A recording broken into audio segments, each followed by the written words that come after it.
दो दो बहुओं के होते हुए आंटी जी खुद ही छठ महारानी जो छठ मैया का प्रसाद होता है, छठी मैया का प्रसाद होता है, बना रही हैं। ऐसा क्यों है? आखिर दो दो बहुएं हैं, फिर भी इस एज में मतलब कोई भी आराम नहीं है और पूरी तरीके से आंटी जी ही काम करती हैं। तब कि आपने देखा होगा कि आंटी जी की तबीयत बिल्कुल भी ठीक नहीं चल रही है और अंकल जी तो बहुत बुरी तरीके से बीमार है, उनको सांस लेने में काफ़ी दिक्कत हो रही है। Hi friends, welcome back to my YouTube channel. कैसे हैं आप सभी? आई होप आप सभी अच्छे होंगे। तो फ्रेंड्स, आज हम बात करेंगे अप्सरा मॉम के बारे में।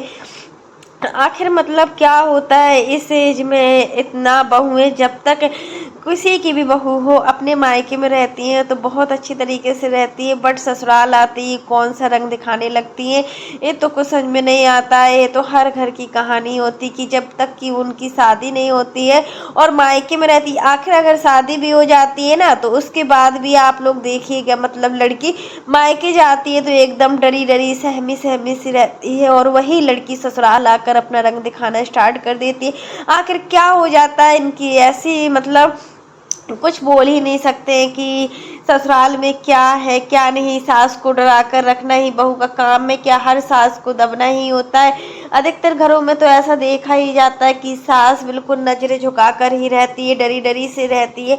यहाँ तो आप देख ही सकते हो कि सास क्या अपनी बहू की कमाई खा रही है? सास तो अपनी बहू की कमाई नहीं खा रही है। बट ऐसा क्यों हो रहा है इनके घर पे? इनका यही कारण है कि मतलब जब स्टार्टिंग से इनकी बहुएं आई थी तो आंटी जी को दबा कर रखना चाहिए था, बट इन्होंने पूरी छूट दी। उस छूट की वजह से ही बहू बिगड़ती है और कोई कारण नहीं होता है बहू की बिगड़ने का। हम भी एक बहू है, किसी के घर की बहू है। हर घर में ऐसी कहानी होती है, लेकिन कुछ बोला नहीं जाता है। दोनों पक्षों से होता है हर चीज। एक पक्ष से ताली नहीं बजती है, हमेशा दोनों पक्षों को लेकर ही चलना होता है। तो यहाँ पर हम देख रहे हैं कि आंटी जी बार बार यही कह रही है कि जैसी छठी मैया की कृपा होगी वैसा ही हो जाएगा। हम कुछ नहीं बोल सकते, हमारी तबीयत बिल्कुल साथ नहीं दे रही। अभी इनका कुछ ऑपरेशन भी हुआ था इसके पहले, तो उसकी वजह से इनकी कमर में बहुत ज़्यादा दर्द रहता है और इतना थकी थकी सी रहती है और थकान सा महसूस करती। लेकिन होता है ना कि जब काम होता है या कोई त्योहार या पर्व होता है ना तो काम में जुटना ही होता है। आखिर मतलब मनीषा का तो ये था कि ये एग्जाम देने के लिए गई थी अम्बाला। अभी नहीं, इनका एग्जाम इसी बीच में पड़ा है। मतलब जब भी कोई त्योहार आता है या पर्व आता है तभी इनका एग्जाम पड़ता है, फिर भी कुछ बोल नहीं सकते। देखो, एग्जाम का तो किसी को कुछ पता नहीं होता है कि कब होना है और त्योहार का भी कुछ पता नहीं होता है। पहले से कोई भी चीज डिसाइड नहीं होती है। लेकिन रंजना का तो बोल सकते हैं ना। रंजना आखिर सिवान में क्या कर रही है? क्यों नहीं आई है रंजना प्रिंस? रंजना प्रिंस को आना चाहिए था, आंटी जी के साथ बराबरी से काम करना चाहिए था, बट यहाँ रंजना नहीं आई है। आखिर आंटी जी खुद ही अपना ठेकुआ का प्रसाद बना रही है, जो मतलब छठी मैया का प्रसाद होता है ना, ठेकुआ का प्रसाद वो मेन प्रसाद होता है। लेकिन आंटी जी ने बोला था कि मतलब इस बार अगर हम नहीं प्रसाद बना पाएंगे, हमारी तबीयत साथ नहीं दे रही है, तो हम उसे फ्रूट से ही अपना पूजा कर लेंगे। फल से सभी पूजाएं हो जाती है। अक्सर देखा जाता है कि हमारे घर में कोई करने वाला नहीं होता है या हम प्रसाद बना नहीं पाते तो हम फलों के द्वारा ही पूज लेते। वही चीज आंटी बोल रही थी कि अभी तक ऐसा हुआ नहीं है, बट पहली बार ऐसा हो रहा है कि मनीषा भी नहीं है और रंजना भी नहीं है। आखिर रंजना क्यों नहीं है? गलती तो आपकी है ना। आप अगर रंजना की शादी को भी कितना टाइम हुआ है? रंजना की शादी को भी सिर्फ 11 से 12 महीना, अभी साल नहीं हुई है पूरी, 10 से 11 महीना हुआ है। और मतलब इतनी जल्दी रंग दिखाना ऐसा हर घर में नहीं होता है। बहू को 1 या 2 3 साल तो कंप्रोमाइज करती ही करती है। बट यहाँ पर ये है कि सब अपने मन के हैं। मतलब जब बेटे ही आपकी बात नहीं मानते तो बहुएं क्या बात मानेंगी? बेटा अगर दबा कर रखता बहुओं को तो आपकी बात सब सुनती है। ऐसा लगता है कि आपको देखकर आपके घर में बिल्कुल भी चलता नहीं है। सब कुछ जो कुछ भी है बहुओं का है और बहुएं ही सब कुछ करती हैं। जो कुछ होता है लड़के करते हैं। अंकल जी का और आंटी जी का इस घर में कोई भी चलता नहीं है। मतलब कोई भी आंटी और अंकल की बात नहीं मानता है। जिसको जहाँ जाना होता है वो वहाँ चला जाता है।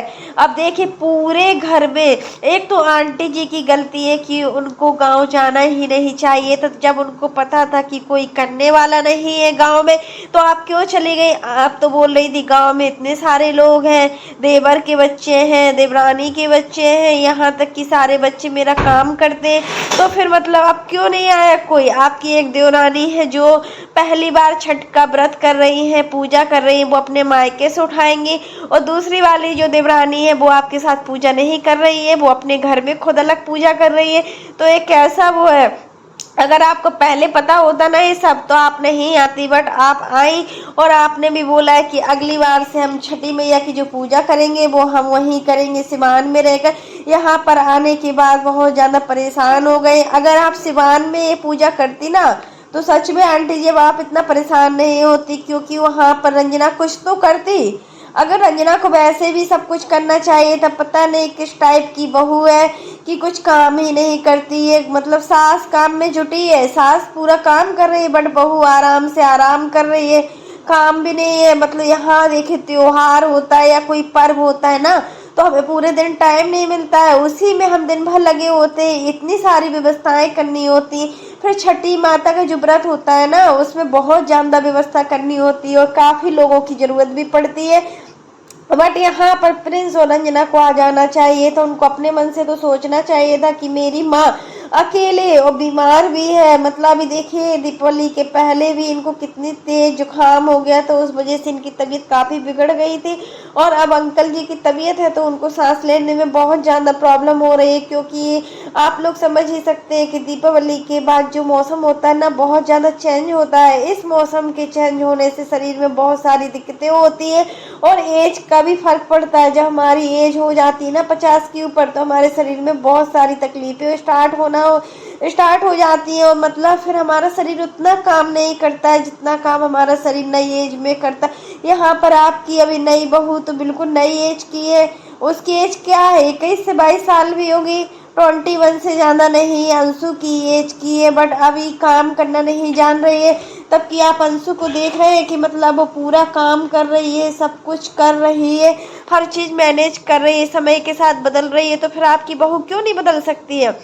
अंशु इसलिए बदल रही है कि उसकी सास ने उसको स्ट्रिक्ट तरीके से रखा है, कोई भी मैड नहीं रखी है, यहाँ तक कि ना ही बर्तन धुलने के लिए ना कोई झाड़ू पोछा करने के लिए, और खाना भी खुद अंशु खुद ही बनाती है। आप देख ही रहे होगे मतलब छठी मैया का जो प्रसाद बना था नहाए खाए वाले दिन, पूरा किचन का काम अंशु ने संभाला था। लौकी की सब्जी, दाल, चावल, रोटी, सब कुछ, यहाँ तक कि पूरी व्यवस्था अंशु कर रही थी और सासू माँ के साथ लगी हुई थी किचन में। और सासू माँ भी बहुत खुश लग रही थी कि अंशु के अंदर बदलाव आ रहा है, अंशु पहले से ज़्यादा बदल रही है।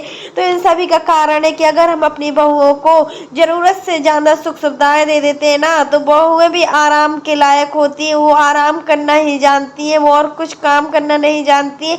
यही चीज़ें होती हैं कि हमें अपनी बहुओं को थोड़ा स्ट्रिक्ट तरीके से रखना चाहिए। मनीषा की तो कोई ऐसा नहीं था कि वो चली जाएगी, बट एग्जाम था तो उसको जाना पड़ा। अब मनीषा भी नहीं आएगी इस बार छठ की पूजा करने, वहीं पर करेगी, जिस तरीके से उसको बन जाएगा वैसे ही करेगी। लेकिन जो होता है ना पर्व त्योहार जो होते हैं ना वो परिवार वालों के साथ ही अच्छे लगते हैं और किसी के साथ अच्छे नहीं लगते हैं। जब हमारा पूरा परिवार साथ में होता है ना तो हर त्योहार की खुशी क्या होती है, बढ़ जाती है। शहरों में आदमी रहता है, एक या दो तीन घर होते हैं, उसी में कोई किसी से बात भी नहीं करता है, मन ही नहीं मिलाता है, आमने सामने पता ही नहीं होता है कि कौन कहाँ रह रहा है, क्या कर रहा है। लेकिन जो गांव होता है ना, गांव में बहुत ज़्यादा प्रेम होता है, सब लोग साथ रहते हैं, साथ रहकर पूजा करते हैं। वैसे कोई आए या न जाए बट पूजा के टाइम सब लोग आते हैं, एक दूसरे से मिलते हैं, हर चीज़ करते हैं। तो यही चीज़ है कि मनीषा भी इस चीज़ को बहुत ज़्यादा मिस कर रही है, बट रंजना की बुद्धि का कुछ कहा नहीं जा सकता। यहाँ पर मैं रंजना को कोई गलत नहीं बोल रही हूँ, रंजना के साथ कोई गलत नहीं करना चाह रही हूँ, क्योंकि रंजना ठीक है, रंजना के अंदर परिवर्तन नहीं आ रहा है। रंजना काम में पीछे क्यों हट रही है?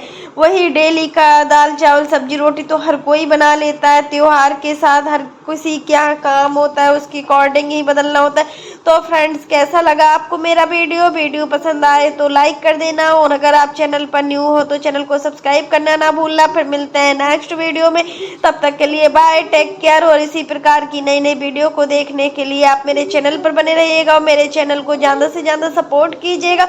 और फ्रेंड्स आप लोग कमेंट बॉक्स में ज़रूर बताना कि आंटी आज इतनी दुखी है, इस दुख का कारण कहीं ना कहीं उनकी बहू हुए हैं। अगर बहुओं को इतनी सुख सुविधाएं ना दी जाती ना तो सच में आंटी जी का चलता होता, क्योंकि आंटी जी पूरे घर का खर्चा उठा रही हैं। यहाँ पर लड़के बहू कोई भी खर्चा नहीं उठाते हैं, पूरे घर का खर्चा, मेड का खर्चा, कुक का खर्चा पूरा आंटी अंकल उठा रहे हैं। तो इस एज में आंटी और अंकल की ये कंडीशन देख के थोड़ा बुरा लगता है। हर घर में यही हो रहा है आजकल, कहीं भी जाओ यही सब सुनने को मिल रहा है। तो फ्रेंड्स